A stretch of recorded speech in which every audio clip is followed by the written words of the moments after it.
Olá, direto de Brasília, capital do Brasil, iniciando mais um Ponto Certo.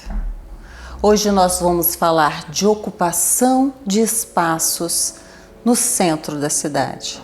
Vamos falar de cultura, vamos falar também de solidariedade.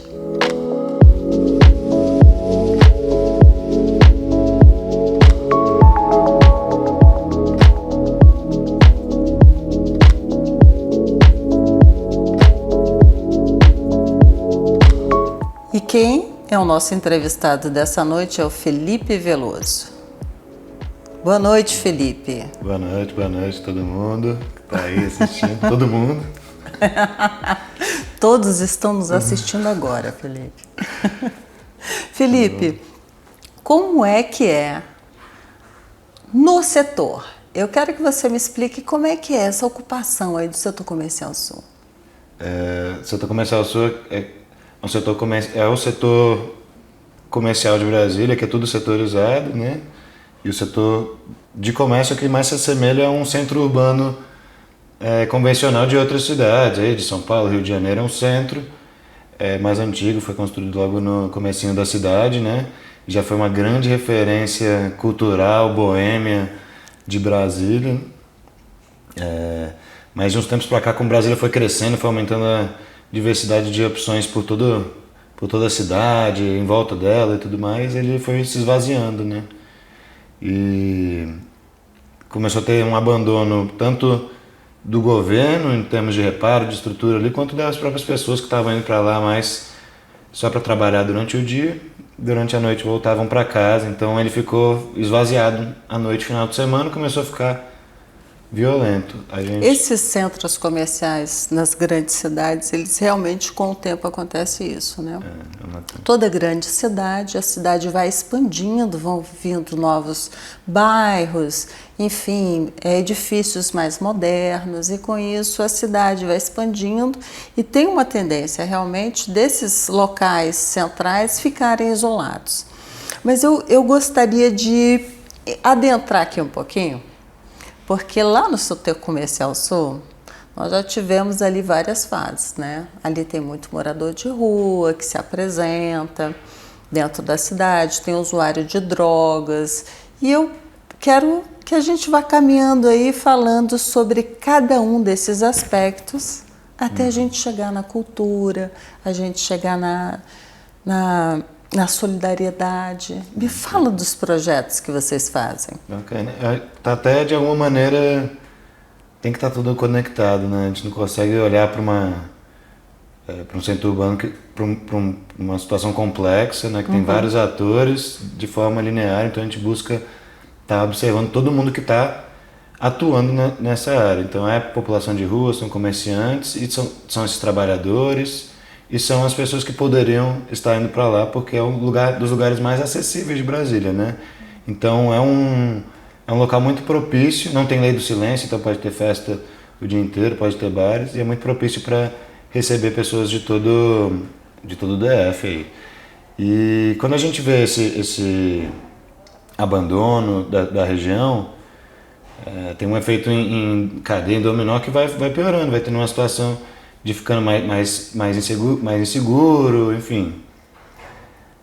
As coisas vão ficando mais velhas e não está tendo uma renovação muito presente do Estado no centro. Então a gente resolveu que ocupar esses horários alternativos, noites e finais de semana, com cultura, com eventos culturais, sendo o primeiro deles que a gente começou o Setor Carnavalesco Sul, que é uma plataforma de carnaval para receber blocos daqui, e numa tentativa, numa vontade de fazer um caldeirão cultural ali, jogar um monte de cultura lá. Isso no período do carnaval, né? Isso no período do carnaval. Que eu mesmo já fui lá para esse carnavalzinho no setor comercial sul, e é muito bacana, porque são blocos, né? Vai se dividindo ali, tem muito jovem, tem pessoas também da minha idade, tem crianças, enfim. Sim. É muito legal. Hoje, qual o trabalho principal que vocês fazem ali, principalmente com aquelas pessoas que, em estado de vulnerabilidade, ocupam os espaços da cidade morando ali no setor comercial sul. Pois é. Morando na rua, né? Nós estamos falando de morador, né, na rua. Brasília tem boas políticas públicas comparadas com outras regiões, às vezes outros países também. Então Brasília é um local, especialmente o centro daqui, é onde realmente concentra muitas pessoas em situação de rua, e aí não tem como generalizar de maneira alguma, são muitos indivíduos em trânsito lá. A gente, quando estava começando a produzir eventos e depois buscando ser um facilitador para outros produtores irem para lá, e começou um movimento cultural recente, né, de uns anos para cá, a gente começou a integrar essas pessoas que estavam na rua. Foi um contato despretensioso, né? A gente entendia que transformar o setor comercial sul de forma muito abrupta expulsaria essas pessoas, às vezes expulsaria o pequeno comerciante ou quem tinha uma salinha barata, às vezes por ficar muito caro esse espaço, né? E aí a gente começou a ter esse olhar para quem estava lá, para os atores que estavam ambulantes, comerciantes, guardadores de carro, e tentar ver se dava para a gente gerar algum tipo de renda para eles. Mas era algo bem despretensioso mesmo. Então, nos eventos, a gente começou a criar oportunidades de emprego para pessoas em situação de vulnerabilidade, e dentro do escritório também, nesse processo de autorização de espaço público, que é o alvará que a gente emite junto com a administração do plano piloto, que é a nossa prefeitura aqui do plano, né? Então a gente foi fazendo um movimento cultural com uma visão ali para a população de rua. Só que quando chegou a pandemia, a cultura parou, né? E essas pessoas que a gente estava vinculado já pelo trabalho, antes da pandemia também a gente jogava futebol toda sexta-feira com eles, na rua, né? Com quem quisesse jogar. Então tínhamos um vínculo de jogar futebol e contratar essas pessoas e encontrar no dia a dia. Veio a pandemia, jogar futebol ali na rua mesmo, golzinho, né? Futebol golzinho ali com o pessoal. E aí, quando veio a pandemia, essas mesmas pessoas que a gente estava lá olhando antes estavam numa situação um pouco mais grave, porque ali virou um local de encontro, então juntou 5 vezes mais moradores de rua que estava habituado. Aqueles que a gente conhecia nos trouxeram necessidades imediatas ali. Não tinha mais comércios abertos, então eles não tinham onde conseguir comida, água, banheiro. Então, assim, as necessidades básicas no momento de pandemia e incerteza do que era, a gente tentando entender, virou um pouco emergência. Mas mesmo assim, durante a pandemia, vocês tiveram ali uma atuação grande que foi a respeito do banheiro público. Isso. Conta essa história aqui para mim. Como foi que ocorreu isso? Assim que começou a pandemia, a gente foi entender a situação, então a gente montou um cadastro para fazer um mapeamento com as pessoas que estavam lá. Aí tinha várias perguntas, um modelo meio censo assim, e para identificar porque que a pessoa estava lá, se chegou lá por causa da pandemia, de onde veio, qual era o motivo que estava lá, tinha questões de saúde, tinha alguma necessidade imediata.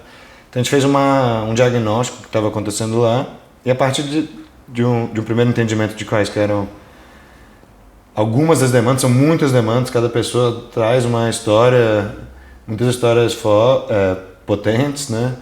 E aí quando a gente foi escutando, a gente foi atendendo essas demandas. Primeiro foi atendendo demandas individuais e foi também pleiteando alguns direitos humanos básicos. Então, higiene, alimentação, água, nesse espaço. Isso a gente está falando das pessoas de rua, né, Felipe? Porque com a pandemia tudo fechou. Tudo fechou. E essas pessoas, né? E aumentou muito essa quantidade de pessoas que estavam lá, porque é isso. Muitas vezes um ambulante que vivia desse comércio ali não tinha onde vender. Todo mundo aumentou-se essa quantidade. Aumentou a quantidade de pessoas ainda mais pobres. Isso, e né? o setor... Deu um empobrecimento mesmo para a população e mais pessoas na rua. Porque, enfim, né, tudo fechado, nada funcionando. Isso. E aí logo no começo a gente já foi atrás desse banheiro, que é essa história aí do banheiro. A gente, com alguns parceiros, tiveram duas empresárias do setor comercial sul, agradecer a Lígia, que ajudou a gente a investir numa obra, porque esse banheiro, tinha um banheiro lá já que estava 15 anos parado, né? E aí junto com o Barba, que foi outro parceiro, um ex-morador de rua que que conhecia as pessoas lá e nos aproximou com vínculos lá também para a gente estar na rua. A gente fez essa articulação de liberar o banheiro e aí a prefeitura cedeu o espaço, pagar água, pagar a luz e a gente, como instituto, bancar a manutenção. Então, serviço de limpeza, gestão comunitária, manutenção do banheiro e dos produtos ali. A gente começou logo no começo da pandemia, né? A higiene básica era crítico naquele momento. E até hoje a gente está fazendo esse trabalho, também é um local de geração de renda, né? Hoje a pessoa que puxa o banheiro, que está trabalhando com a gente já há 4 anos, enfim, já está fora da rua há 4 anos, tem uma situação financeira bem mais estável, consegue gerar oportunidades mais pontuais ali para várias outras pessoas também. Então assim, vamos agradecer a Lígia e o Barba, não é isso? Lígia, Barba, o Salu, que está fazendo o trabalho aí na frente do banheiro esses 2 anos, né? E todo mundo contribuiu, porque a gente bancou esse banheiro com doação de pessoa física durante a pandemia, que não tinha nenhuma fonte de recurso, já que a gente antes trabalhava com essa perspectiva cultural. E agora? Passada a pandemia, a vida retomada aí, né, aos poucos, como é que está esse processo aí de revitalizar, de ressignificar, de poder modificar esse espaço, e quais as programações que vocês têm aí futura? É isso, acho que ao longo da pandemia a gente viu muito o lado de quem estava na rua e dos ambulantes, né, em uma vulnerabilidade ainda maior. A gente fez muito atendimento direto, objetivo ali com eles, intermediou o acesso dessas pessoas a direitos básicos e defendeu os direitos deles quando tiveram pertences retirados.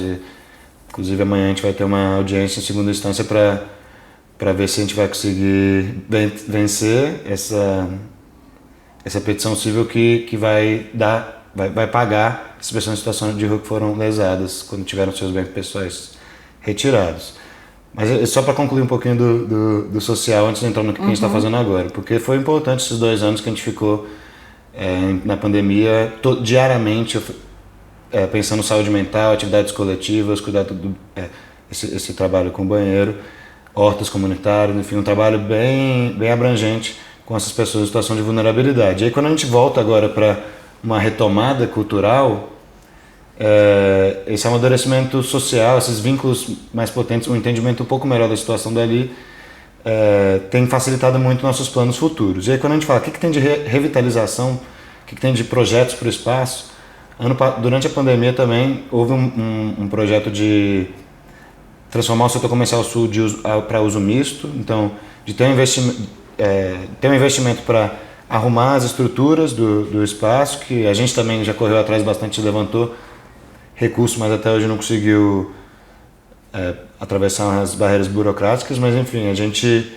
teve esse projeto aí ano passado, que era tornar lá um setor de habitação. Tornando setor de habitação já vai ter gente lá durante as noites, né?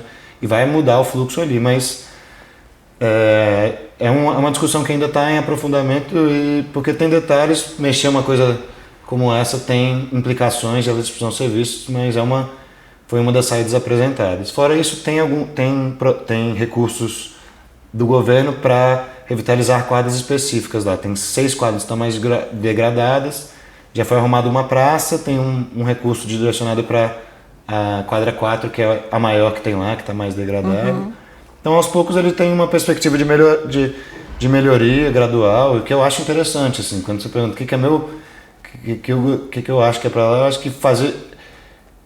eu vi muito nos Estados Unidos, né, pegar uma área que está muito degradada, vir um investimento bem grande e transformá-la numa outra coisa completamente diferente, e dá certo muitas vezes, só que eu acho que uma coisa, eu gosto muito do jeito que está lá, ele não precisa transformar 100%, não é um investimento também tão caro, eu acho que coisas sutis, tipo arrumar a parte estrutural, oferecer condições para comerciantes. Você falou aí da audiência pública, eu participei dessa audiência pública, ela foi online, se eu não me engano ela durou mais de 4 ou 5 horas, eu participei dessa audiência pública, porque eu também trabalho com políticas públicas. Legal. Mas, Felipe,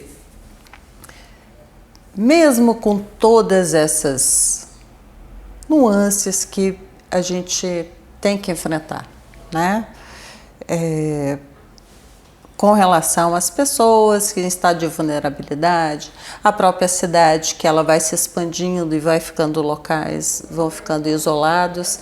Mesmo com toda essa dinâmica aí, vocês têm fortemente trabalhado com essa área cultural lá, né? E eu gostaria que você falasse bastante dessa área cultural, até porque quem nos assiste nesse momento, com certeza que está em Brasília vai querer participar, porque eu mesmo já vou querer ir para esse samba aí, porque eu adoro samba. É isso, a gente tem uma vontade muito grande que Brasília seja reconhecida como uma potência cultural mesmo, e que o setor comercial sul seja um ponto de encontro de qualquer pessoa que escute de Brasília já pense nesse espaço, porque é ocupando a noite, ocupando o final de semana que realmente a gente vai ter essa sensação de segurança retomando. São as pessoas ocupando esses espaços públicos, se encantando por eles, criando essas histórias que vão criando aquele caldo que é importante para transformar os espaços. Então, a gente está produzindo todo tipo de evento e dando apoio para todo tipo de produtor, trazer seus eventos culturais gratuitos, pagos, mas em espaços, ali nos espaços públicos. E a ideia é isso, ter cada vez mais eventos, e quanto mais eventos, mais oportunidades de emprego e renda para pessoas em situação de vulnerabilidade, mais recurso para a economia criativa, cultural como um todo. E a gente acredita que o setor comercial sul está precisando de novos mercados atuando lá, e que seria muito bom se lá se tornasse um polo criativo, cultural, boêmio também, e que empresas de inovação diversas pudessem estar nesse espaço, fosse convidativo de fato para esses mercados. E esse ai meu Deus, deu um trava-língua aqui. Uma palavra difícil. Ela acontece não só aqui em Brasília, mas ela está acontecendo no mundo afora. Sim. Isso tem acontecido em Londres, tem acontecido em Paris, tem acontecido nos grandes centros, cidades muito mais antigas, tem acontecido também no Rio de Janeiro, em São Paulo, em Belo Horizonte. Você é de Recife, né? Lá também em teve esse Recife processo, também ter feito. E essa é uma forma de transformar a cidade, né? Para que ela possa realmente ter todos os seus espaços vivos, né? Ativos, e não tem coisa pior do que ter um aspecto de abandono, né? No local. Não. A realização de eventos é uma estratégia, ela traz o olhar para o espaço, ela traz mais pessoas para se envolverem com o espaço, mas se não tiver um olhar ali para o urbanismo de forma tática, né? Então é isso, tá? As calçadas estarem em ordem, não é nada demais, a calçada em ordem, a iluminação pública boa, são bancos para as pessoas sentarem, é um projeto de jardinagem, de ocupação de hortas urbanas, jardins temáticos, enfim, é uma transformação essa horta urbana aí eu achei o máximo. Achei o máximo. E quem cuida dessa horta aí? Como é que é? Tem um rodízio, tem uma rotina, como é que é? Depende muito da nossa... de viabilizar recursos para manutenção. Agora na seca, por exemplo, a gente perdeu um pouco do manejo ali, né? Fez uma última colheita, deu um tempinho, e aí a gente levantou recursos de novo para poder fazer uma nova compra de terra, mudas, adubo, novas ferramentas. E quem faz a gestão são pessoas voluntárias junto com pessoas da rua, ou ex-moradores de rua. E a ideia é que a horta é uma horta terapêutica lá, ela oferece temperos ali para o pessoal que faz a própria comida, ou recebe uma marmita que é colocar um tempero, e também algumas ervas medicinais, o pessoal faz chá, tá com dor de barriga, tá com uma ressaca, tem umas coisinhas lá, o pessoal usa. E a gente faz esse mecanismo bem colaborativo lá. Então a gente entra com os recursos e a mão de obra é toda espontânea. Hoje são quantas pessoas ali que já estavam ali, vamos dizer, ambientadas no setor comercial sul, que trabalham lá com vocês, que participam desse projeto de vocês? A gente tem um grupo que é contratado com a gente remunera por volta de 15 pessoas, tem entre 30 e 40 voluntários, que não são pessoas de rua, são voluntários de áreas diversas, alguns estão olhando para perspectiva de direito à cidade, outros para projetos de responsabilidade ambiental. E na rua, efetivamente, que são impactados, é um número grande, porque quanto mais evento tem, mais vaga a gente consegue. A gente consegue num evento pequeno, por volta de 5 pessoas da rua trabalhando. Tem mês que tem 10 eventos, então a gente pode falar que consegue impactar por volta de 50 pessoas no mês de evento. Hoje em dia a gente está capacitando as pessoas para trabalhar com som, montagem, cenografia, limpeza e produção. Então a gente vai... Isso é muito bom. E 50 pessoas é um universo grande, né? Então vocês estão conseguindo fazer a transformação aí na vida de várias pessoas. E como é que anda ali o fluxo do usuário de droga? Ele conseguiu diminuir um pouco com essa movimentação? Ou ainda se tem um fluxo grande? Porque estamos falando do centro da cidade e também tem muitas pessoas, né? Brasília é uma cidade que ela recebe pessoas do mundo inteiro. E eu quero falar aqui de pessoas como você, que abraça essas pessoas e acolhe. Sim. Existe uma porcentagem da rua que consome ou álcool ou drogas, mas enfim, tem uma porcentagem grande que também não consome nada, que tem transtorno. É o que eu te falei, é muito difícil de generalizar, mas lá já foi um ponto que tinha muitas pessoas, que era uma grande concentração, que era nesse espaço do Buraco do Rato, e teve uma ação higienista muito tempo atrás que trouxe essas pessoas todas para cima e na verdade elas foram para toda Brasília. Não tem lá, não é mais esse não grande há concentração. Uma concentração muito grande. Ficou uma coisa mais dispersa, né? Ela é dispersa e parece que é muito. Tem gente que olha lá e fala que tá em muito uso. Às vezes eu vou lá e vejo, é porque tinha 200 mil pessoas passando lá por dia antes da pandemia e tinham 70 moradores de rua. E agora tem muito menos pessoas passando, não sei dizer, e tem 100 moradores. Não mudou tanto assim, agora já tá disperso e o uso não é tão a mais do que qualquer lugar. Não são tantas pessoas que são usuários também, de fato, de